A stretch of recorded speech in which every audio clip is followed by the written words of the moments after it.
Hi friends, Vishnu ശാലിനിയുടെ പുതിയ എപ്പിസോഡില് ശ്യാമ പപ്പയെ തലം കാണുമ്പോ ശാരദാമ്മയും ശാലിനിയും കൂടെ പിടിച്ചു മാറ്റിയാണ്. ശാലിനി അറിയും ശ്യാമ എന്ന് വിളിക്കുമ്പോ ശാരദാമ്മ അറിയും ഇത്തിരി പോന്ന കുഞ്ഞിനോടാണ് ദേഷ്യം കാണിക്കുന്നത്. പോട്ടെ മോളെ എന്ന് പറഞ്ഞ പപ്പയെ ആശ്വസിപ്പിക്കും. ശാലിനിക്കും എന്താ ശ്യാമയെ കാണിക്കുന്നത്, അവള് കുട്ടിയല്ലേ. ശ്യാമയ്ക്കും അപ്പൊ കുഞ്ഞേച്ചി ഇവൾ പറയുന്നൊന്നും കേൾക്കുന്നില്ലേ. ഈ രാത്രിയിലെ ഞാൻ അവിടെ പോയി വിളിച്ചോണ്ട് വരാനാ ഇവിടെ അച്ഛനെ, അല്ലെങ്കിൽ തന്നെ ഞാൻ വിളിച്ച വരുന്ന ആളാണ് അവള്. അതിന്റെ ഇവള് മനസ്സിലാക്കാത്തത്. ശാലിനി അറിയും ശ്യാമ ഇവൾ കുഞ്ഞല്ലേ, നമ്മളെപ്പോലെ കാര്യങ്ങളും മനസ്സിലാക്കി എടുക്കാനുള്ള പ്രായം അവൾക്കായില്ലല്ലോ. പിന്നെ കുട്ടികളല്ലേ, കുറച്ചൊക്കെ നിർബന്ധക്കേടും അനുസരണക്കേടൊക്കെ ഉണ്ടാകും. അപ്പൊ ശ്യാമറൻ എന്നാ ഇവളെ ഒന്ന് അനുസരണ പഠിപ്പിക്കാൻ പറ്റുന്ന ഞാൻ ഒന്ന് നോക്കട്ടെ.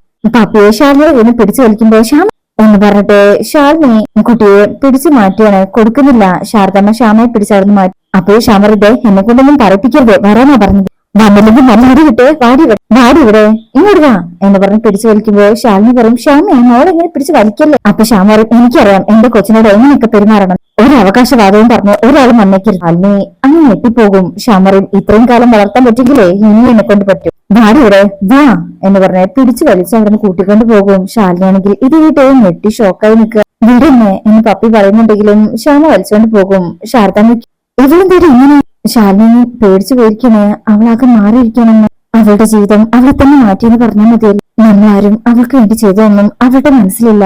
ശാരദാമ്മ പപ്പിങ്ങളുടെ നിർബന്ധം കണ്ടില്ലേ, രോഹിത്താണ് ഇപ്പോഴും അവളുടെ മനസ്സിലച്ഛൻ. പക്ഷേ രോഹിത്തിനെ പപ്പി അങ്ങനെ കാണാൻ കഴിയും. മോളേന്ന് പോലും വിളിക്കില്ലെന്ന് എനിക്ക് തോന്നുന്നത്. ശാലിനിക്കും ഇനിയിപ്പോ എങ്ങനെ പരിഹാരം കാണുന്ന ശാരദാമ്മ പരിഹാരം എന്നേ ഉള്ളൂ. രോഹിത്തല്ല, വിഷ്ണുവാണ് പപ്പിയുടെ അച്ഛനെന്ന് പപ്പിമോൾ അറിയിക്കുക. ഇതേ സമയം ഭാമയാണെങ്കിൽ അവിടെ വിഷ്ണു വരുന്നതും വെയിറ്റ് ചെയ്തുകൊണ്ട് ബിരിയാണിയും വെച്ചിരിക്കുകയാണല്ലോ. ശേഷം പിന്നീട് കാണിക്കുന്നത് വിഷ്ണു നേരെ കുടുംബശ്രീ ഹോട്ടലിലേക്കാണ് വന്നിരിക്കുന്നത്. ശാരദാമ്മ പറയുന്ന കേൾക്കുമ്പോ ശാലിനി പറയും അമ്മേ അത് വേണ്ട, അമ്മ എന്താ ഈ പറയുന്നത്, അത് ചിലപ്പോ കൂടുതൽ പ്രശ്നത്തിലേക്ക് കൊണ്ടെത്തിക്കും. ശ്യാമയുടെ ഇപ്പോഴത്തെ അവസ്ഥ അമ്മയും കണ്ടതല്ലേ. അത് മാത്രമല്ല പപ്പിയുടെ കുഞ്ഞു മനസ്സിന് പറയുമ്പോ പെട്ടെന്നത് വല്ലാത്തൊരു ഷോക്കോ. ചെറിയ ബുദ്ധിയില് എന്തൊക്കെ പ്രവർത്തിക്കുന്നു പറയാനും പറ്റില്ല. അപ്പൊ ശാരദാമ്മയ്ക്ക് പേടിയാകും. വിഷ്ണു വന്നത് വരെ അറിഞ്ഞില്ല. ശാലിനി എന്നെ വിളിച്ച് അകത്തേക്ക് അങ്ങ് കയറി വരും. പെട്ടെന്ന് വിഷ്ണുവിനെ കാണുമ്പോ ശാരദാമ്മ ശാലിനി ഞെട്ടിപ്പോവാ. വിഷ്ണു എന്തോ സർപ്രൈസ് ആയിട്ട് വന്നിരിക്കുന്നത്. ശാരദാമ്മ പറയും കയറി വന്നു. വിഷ്ണു അതവിടെ വെക്കും. ഇതെന്താ കാര്യമായിട്ട് എന്തോ സംസാരിക്കാണെന്ന് തോന്നുന്നു. എന്താ ശാലിനി പറയും പപ്പിയുടെ കാര്യം. അവളെ അച്ഛനെ കാണണമെന്ന് പറഞ്ഞ് നിർബന്ധം പിടിക്കുന്നു. അതിന്റെ പേരില് മോള് ശ്യാമ തല്ലുകയും ചെയ്തു. വിഷ്ണുവിന് ദേഷ്യം വരും. ശാരദാമ്മ പറയും ചിന്തിച്ചിട്ട് ഒരു അർത്ഥവും കിട്ടുന്നില്ല. ഇവരുടെ ഒന്നും എത്താത്ത ജീവിതത്തിനുള്ളില് പെട്ടുപോയിരിക്കുന്നത് പപ്പിമോള. വിഷ്ണു പറയും അവനെ ഞാനിപ്പോ കണ്ടേ, അവനിപ്പോ മുഴുവനായിട്ടും സുസ്മിതയുടെയും ചന്ദ്രബോസിന്റെയും അടിമയായി നിൽക്കാം. അവൻ അവർ കൂടെ നിർത്തിയിരിക്കുന്നത് അവന്റെ കുടുംബം തകർക്കാൻ തന്നെയാണെന്ന് അവൻ ഇതുവരെ മനസ്സിലാക്കിയിട്ടില്ല. അപ്പൊ ശാരദാമ്മ പറയും എങ്ങനെ മനസ്സിലാക്കാനാ, ഒഴിച്ചു കൊടുക്കുന്ന മദ്യമല്ലേ അവനിപ്പോ മുന്നോട്ട് നയിക്കുന്നത്. ഭാര്യയും വേണ്ട കൊച്ചും വേണ്ട. അപ്പോ ശ്യാമറും എന്തായാലും ഞാൻ അവനെ തനിച്ചൊന്ന് കാണാനിരിക്കും. അപ്പൊ എന്നോട് കാര്യങ്ങൾ പറഞ്ഞു നോക്കാം, അല്ലാതെ ഇപ്പൊ ഒന്നും ചെയ്യാൻ പറ്റില്ലല്ലോ. ശാരദാമ്മ പറയും എന്താന്ന് വെച്ചാൽ നിങ്ങൾ ആലോചിച്ച് ഒരു തീരുമാനത്തിലെത്ത്, ഞാൻ ചായ എടുക്കാം എന്ന് പറഞ്ഞു പോകാൻ തുടങ്ങുമ്പോ വിഷ്ണു പറയും വേണ്ട ശാരദാമ്മ, അവിടെ അമ്മ ഭക്ഷണം വരുമ്പോ കാത്തിരിക്കും, ചെന്ന് കഴിച്ചില്ലെങ്കിൽ അതിനൊരു കണക്കം വേണ്ട. ഇത് കേൾക്കുമ്പോൾ ശാലിനിക്ക് ഇഷ്ടപ്പെടുന്നില്ല. ഒന്നും എടുക്കണ്ടമ്മേ, ഇതിപ്പോ പേരിനൊരു വഴിപാട് കഴിക്കാന്നുള്ള നിലയിൽ ഇങ്ങോട്ട് കയറിയെന്നുള്ളൂ. കാത്തിരിക്കാനും പരിഭവം പറയാനും ഇവിടെ ആരില്ലല്ലോ.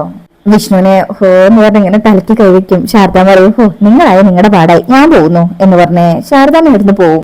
അതന്നെ നല്ലത് എന്ന് പറഞ്ഞ് ശാലിനി ഇങ്ങനെ മുഖം കനപ്പിച്ച് നിൽക്കുക. വിഷ്ണു പറയും അതെ ഈ പരിഭവം കാണാനാണ് ഞാനിപ്പോ ഇങ്ങോട്ട് വന്നത്. ശാലിനി പറയും പിന്നെ അല്ലേ വന്ന ഉടനെ അമ്മ കാത്തിരിക്കുന്ന കാര്യം പറഞ്ഞാൽ ആഗ്രഹങ്ങളൊക്കെ എനിക്ക് ഞാനൊന്നും പറയുന്നില്ലെന്നേ. ഒന്നിച്ചിരുന്ന് പുറത്തു പോവാൻ, ഒന്നിച്ചിരുന്നൊരു ഭക്ഷണം കഴിക്കും, അങ്ങനെ ചെറിയ ചെറിയ മോഹങ്ങൾ. അമ്മയുടെ സന്തോഷവും ആഗ്രഹവും ശ്രദ്ധയോടുകൂടി നടപ്പിലാക്കുന്ന സമയത്ത് ഒരല്പം പരിഗണന എനിക്കൊരു തരണമെന്ന് ഞാൻ പറയുന്നുള്ളൂ. കിട്ടുന്ന സമയങ്ങളിലെങ്കിലും ഭാര്യയായി പോയില്ലേ, അതുകൊണ്ട് പറഞ്ഞേ ഉള്ളൂ എന്നും പറഞ്ഞിങ്ങനെ സങ്കടത്തില് തലയും താഴ്ത്തി നിൽക്കുമ്പോ വിഷ്ണുവിന് കാര്യം മനസ്സിലാവുന്നുണ്ട്. അല്ല നമ്മുടെ മക്കള് പഠിക്കുക. ശാലിനി പറയും രണ്ടുപേർക്കും നാളെന്തോ ടെക്സ്റ്റ് പേപ്പർ ഉണ്ടെന്നാ തോന്നുന്നത്. സത്യത്തിന് പഠിക്കുന്ന പപ്പിയുടെ ശ്രമമാണ് അടിയിൽ കലാശിച്ചത്. അപ്പോ വിഷ്ണു പറയും അതെ ഇത് കുറച്ച് നാടൻ മാമ്പഴാ, പിള്ളേർക്ക് ഇഷ്ടാവും. ശാലിനിക്ക് ദേഷ്യം വരും. കണ്ടില്ലേ അപ്പോഴും മക്കളെ അമ്മ ഒഴിവാക്കി. വിഷ്ണു അയ്യോട്ട് പൊന്നെ തമ്മയ്ക്കും കൂടി കൊണ്ടുവന്നു ഞാൻ പറഞ്ഞിട്ടില്ലെന്നേ ഉള്ളൂ. ശാലിനി പറയും എനിക്ക് എന്താ നിൽക്കുന്നത്, ചായ കുടിക്കുന്നില്ല ചോറും കഴിക്കുന്നില്ല, അമ്മയാണെങ്കിൽ എല്ലാം കരുതി കാത്തിരിക്കുന്നുണ്ട്. അപ്പൊ പിന്നെ ഇങ്ങനെ കഷ്ടപ്പെട്ട് നിന്ന് വിഷമിക്കണ്ട. അപ്പൊ പോകാൻ നോക്ക്. വിഷ്ണു ഇങ്ങനെ അടുത്തേക്ക് ചെല്ലുമ്പോ പോ. വിഷ്ണു പോട്ടെ. ശാലിനി തിരിഞ്ഞു നോക്കുന്നില്ല. എന്നാ പോവാം എന്ന് പറഞ്ഞ് പോകാൻ തുടങ്ങും. എന്നാലും ശാലിനി ഇങ്ങനെ കള്ള നോട്ടം നോക്കുമ്പോ ശാലിനി വിഷ്ണുട്ടാ വേക്കായിട്ട് പറഞ്ഞതല്ല, വിഷ്ണുവിന്റെ അവസ്ഥ എനിക്ക് മനസ്സിലാക്കാവുന്നതേ ഉള്ളൂ. വിഷ്ണു ഓഹോ ശാലിനിയും സത്യമ്മയുടെ സ്വഭാവം എനിക്കറിയാം, അതുകൊണ്ടാ പറഞ്ഞു വിഷ്ണുട്ടും പൊക്കോ. ശാലിനിക്ക് മനസ്സിലായിട്ടില്ല പറയണെന്ന് വിഷ്ണുവിന് മനസ്സിലായിട്ടുണ്ട്. എന്നാ പോട്ടെ. എന്നാ ശരി ഞാൻ പോവാം എന്ന് പറഞ്ഞ് വിഷ്ണു അങ്ങ് പോകുമ്പോ ശാലിനിക്ക് അങ്ങ് സങ്കടാകും. വിളിക്കണം എന്നുണ്ടെങ്കിലും വിളിക്കുന്നില്ല. ശാലിനി ഇങ്ങനെ നോക്കും. വിഷ്ണു ഡോറിന്റെ അടുത്ത് വരെ പോയിട്ട് ഒന്ന് വട്ടം തിരിഞ്ഞ് കളിച്ചിട്ട് ഇങ്ങോട്ട് തന്നെ വരും. അത് കാണുമ്പോ ശാലിനിക്ക് സന്തോഷം. എന്താ പോകുന്നില്ലേ?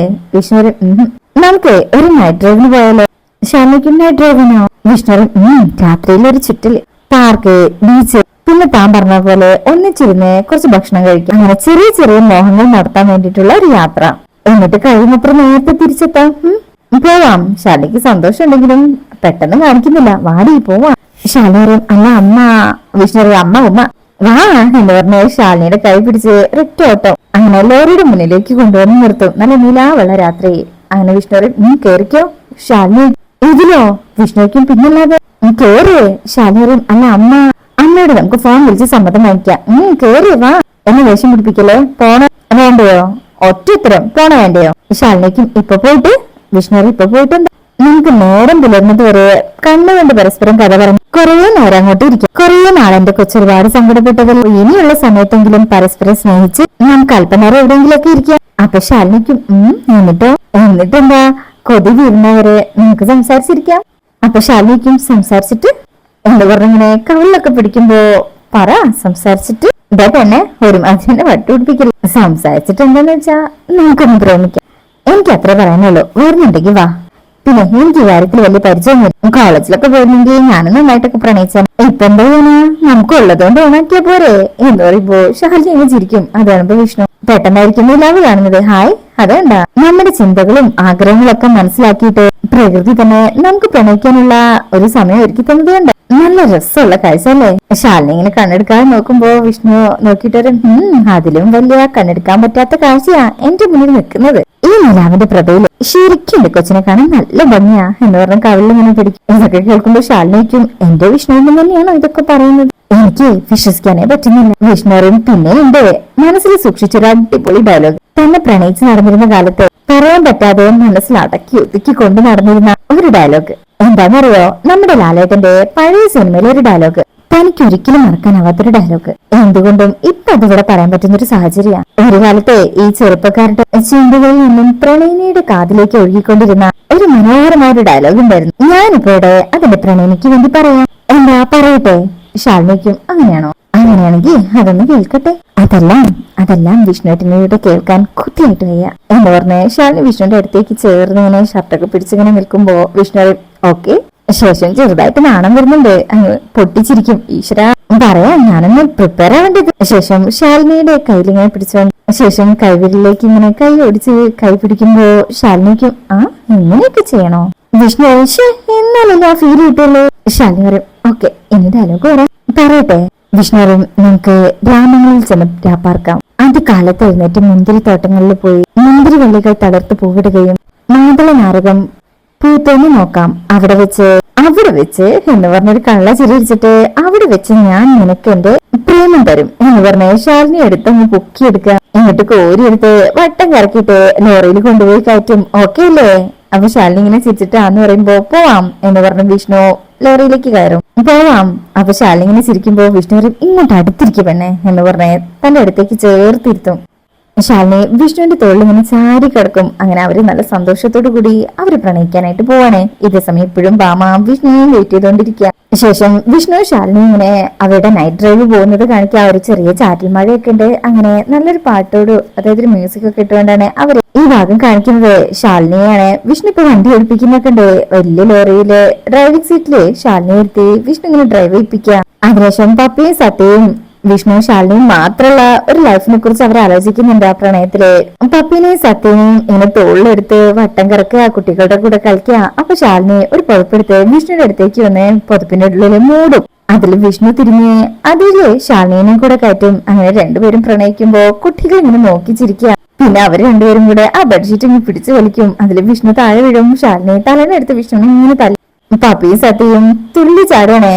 അങ്ങനെ ഇവര് നല്ല സന്തോഷമായിട്ട് ഒരു ഫാമിലി ആയിട്ട് ഇങ്ങനെ നിൽക്കുന്ന ഈ ഒരു കാഴ്ച ശ്യാമ കാണുന്നുണ്ട്. അങ്ങനെ ശാലിനി വിഷ്ണുവിനെ അങ്ങോട്ടും വിഷ്ണു ഇങ്ങോട്ടും തലനെ കൊണ്ട് അടിക്കുന്നുണ്ട്. അങ്ങനെ ശേഷം വിഷ്ണു അവിടെ അതൊക്കെ മാറ്റി വെച്ച് കുട്ടികളെ രണ്ടുപേരെയും ശാലിനിനെയും അങ്ങ് ചേർത്ത് പിടിക്കണേ. ഈ ഒരു കാഴ്ച ശ്യാമയ്ക്ക് സഹിക്കുന്നില്ല. സങ്കടത്തോടു കൂടെ ആ കാഴ്ച കണ്ട് അവിടുന്ന് പോവാണ് ശ്യാമ. ഇതേ സമയം അവരാണെങ്കിൽ നല്ല ഹാപ്പി ആയിട്ട് ഇങ്ങനെ നിൽക്കുക. പിന്നീട് കാണിക്കുന്നത് സത്യമ്മ അവിടെ ഇങ്ങനെ വെയിറ്റ് ചെയ്ത് ആ ഡൈനിങ് ടേബിളിൽ തന്നെ തലവെച്ച് മയങ്ങി പോയിട്ടുണ്ട്. ഇതേപോലെ ശ്യാം ഈ കാഴ്ച കണ്ടപ്പോ ഒന്നുകൂടെ മനസ്സ് വിഷമിക്കുക ചെയ്തിരിക്കുന്നത്. ആരോടൊന്നും പറയാതെ അവരുടെ വീട്ടിലെ ഡൈനിങ് ടേബിളിൽ വന്നിരിക്കും. പിന്നീട് ശ്യാം ഇങ്ങനെ രോഹിത് തന്നെ ആദ്യമായിട്ട് താലി കിട്ടിയതും പിന്നീട് ഇഷ്ടമില്ലായിരുന്നെങ്കിലും പിന്നെ ദീപക്കുമായിട്ട് പിരിഞ്ഞതിന് ശേഷം ഇവര് തമ്മിൽ ഇഷ്ടപ്പെട്ട് തുടങ്ങിയ 6 ദിവസമൊക്കെ ഇങ്ങനെ ആലോചിക്കാനേ.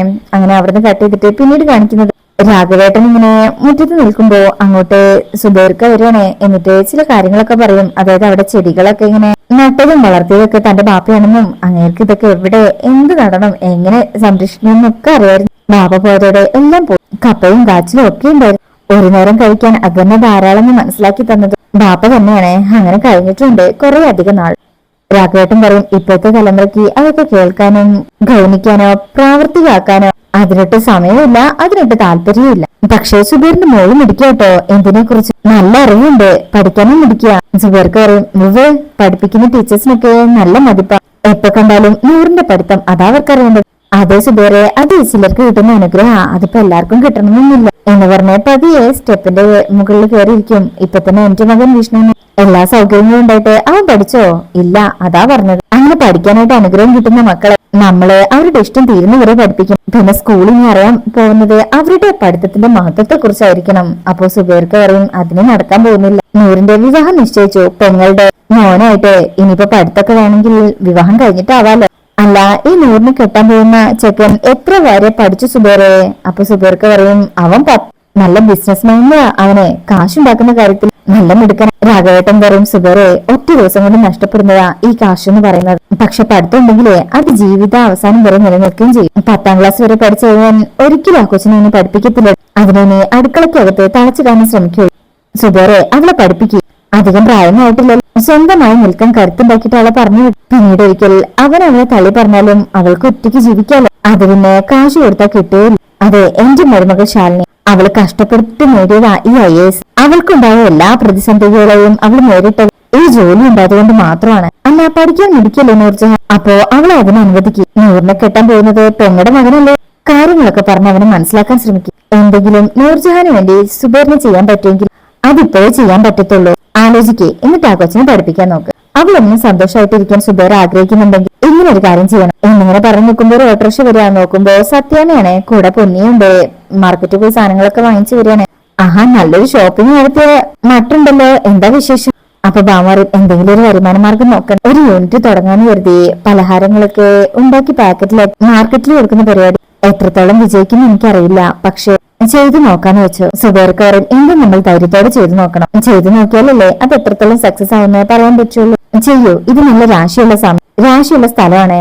ഞാൻ തന്നെ അതിനൊരു ഉദാഹരണം. അപ്പൊ പുതിയ സംരംഭത്തിന് എന്റെ എല്ലാവിധ ആശംസകളും. അപ്പോഴേക്കും ഒരു കോള് വരും. 100 ഇപ്പൊ വരാന്ന് പറഞ്ഞു പോയതാ, ഇനി അടുത്തുനിന്ന് വരെ വിളിച്ചോണ്ടേയിരിക്കും. പിന്നെ രാഘവേട്ടൻ പറഞ്ഞ കാര്യങ്ങളൊക്കെ ഓർമ്മയുണ്ട്, എന്താ പറ്റിയെന്ന് ആലോചിക്കട്ടെ എന്ന് പറഞ്ഞ് ആ ഫോൺ കോൾ അറ്റൻഡ് ചെയ്ത് അങ്ങനെ അടുത്ത് പോകും. രാഘവേട്ടൻ ചോദിക്കും, ബാമേ എന്താ നിന്റെ ഉദ്ദേശം? ബാമാറും എനിക്ക് എന്തെങ്കിലുമൊക്കെ ചെയ്യാൻ പറ്റുമെന്ന് ഞാനൊന്ന് നോക്കട്ടെ എന്നിങ്ങനെ പറഞ്ഞ് നിൽക്കുന്നത് കാണിച്ചുകൊണ്ടാ ഈ ഭാഗം കഴിയുന്നത്. അപ്പോ ഇന്നത്തെ റിവ്യൂ ഇഷ്ടപ്പെട്ടിട്ടുണ്ടെങ്കിൽ ചാനൽ എല്ലാവരും ലൈക്ക് ചെയ്ത് സബ്സ്ക്രൈബ് ചെയ്ത് സപ്പോർട്ട് ചെയ്തേക്കണേ. Thank you.